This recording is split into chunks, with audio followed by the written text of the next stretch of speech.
അടുത്ത ആളെ ഉപദ്രവിച്ചിട്ട് അവിടെ കയറി നിൽക്കണമെന്നൊന്നും ഇല്ല. അതെനിക്ക് അറിയാം. അതിൽ ശ്രീതുൽ ഒട്ടും ഏറ്റവും നെഗറ്റീവായിട്ട് തോന്നുന്നത് എന്താ ആ ഒരു ക്യാരക്ടറില്? നെഗറ്റീവ് ആൻഷ്യസ് ആവും കുറെ പെട്ടെന്ന് ഇങ്ങനെ എന്തെങ്കിലും ചെറിയ കാര്യങ്ങൾ ഉണ്ടെങ്കിലൊക്കെ അവൾ തന്നെ സോൾവ് ചെയ്യും.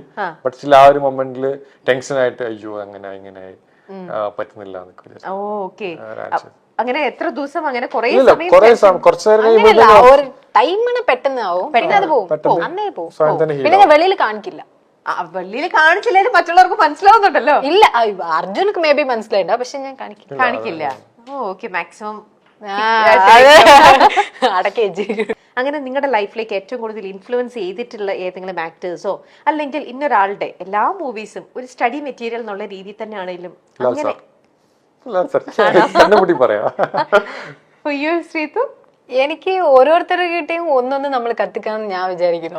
ഓരോരുത്തരും ഓരോ ഡിഫറെന്റ് ആയിട്ട് തന്നെ ഉണ്ടാവുമല്ലോ. സോ എനിക്ക് ലൈക്ക് ഓരോരുത്തർ മലയാളം മൂവീസും തമിഴ് മൂവീസും കാണാനും മോസ്റ്റ്ലി തമിഴാണ്. സൂര്യ സാർ വേണമെങ്കിൽ ഞാൻ പറയാം. ഓക്കെ, ഏറ്റവും കൂടുതൽ ഇഷ്ടം. വേറെ എന്തൊക്കെയാണ് നിങ്ങൾ നല്ലൊരു സിനിമയിലേക്ക് അല്ലെങ്കിൽ നല്ലൊരു കഥാപാത്രം ചെയ്യാൻ വേണ്ടിട്ട് നിങ്ങളെ തന്നെ എന്തൊക്കെ ചെയ്തിട്ടാണ് ട്രെയിൻ ചെയ്തുകൊണ്ടിരിക്കുന്നത്?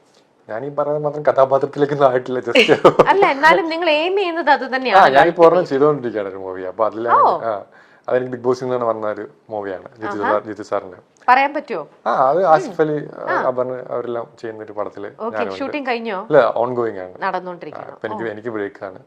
അപ്പം അതിലെനിക്ക് ലേണിംഗ് ആണ്, ഫുൾ ലേണിംഗ് ആണ്. അത് അത്ര വലിയ ക്രൂവിന്റെ കൂടെ ചെയ്യുന്നു. ഇതിൽ നിന്ന് ചെയ്തോണ്ട് എനിക്ക് അവിടെ പോകുമ്പോൾ കുറച്ചൊക്കെ അറിയാൻ പറ്റി. Everyday learning process. അതിപ്പം ഇന്ന ആളൊന്നുമില്ല, ഓരോ ആൾക്കാരും കേൾക്കുന്നത്. പേഴ്സണലി ഞാൻ ലാൽ സാറിന്റെ ഞാൻ അഡ്മയർ ചെയ്യുന്നൊരു മനുഷ്യനാണ്. അപ്പം അങ്ങേര് പറയുന്ന നല്ല കാര്യം ഞാൻ ഫോളോ ചെയ്യാൻ നോക്കും.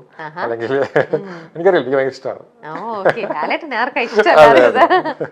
നമ്മുടെ ഒരു പ്രത്യേക ഒരു ഇതാണല്ലോ ലാലേട്ടൻ.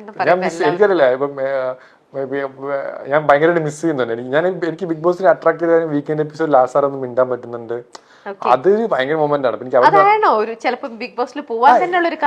One of the reason Lal sir തന്നെയാണ്. അപ്പം എനിക്കൊരു ഫാൻ ബോയ് അല്ലെങ്കിൽ നമുക്ക് അവിടെ പോയി ലാൽ സാറിന് സംസാരിക്കുക, അല്ലെങ്കിൽ ശാസനം കേൾക്കുക, അല്ലെങ്കിൽ തമാശ പറയുക, ചിരിക്കുക, അതൊക്കെ എത്ര പേർക്ക് കിട്ടും? അല്ലെങ്കിൽ അങ്ങനത്തെ ഒരു, ഞാൻ കൂടെ വർക്ക് ചെയ്തപ്പോൾ എനിക്ക് അത്ര കിട്ടുമെന്ന് എനിക്കറിയില്ല.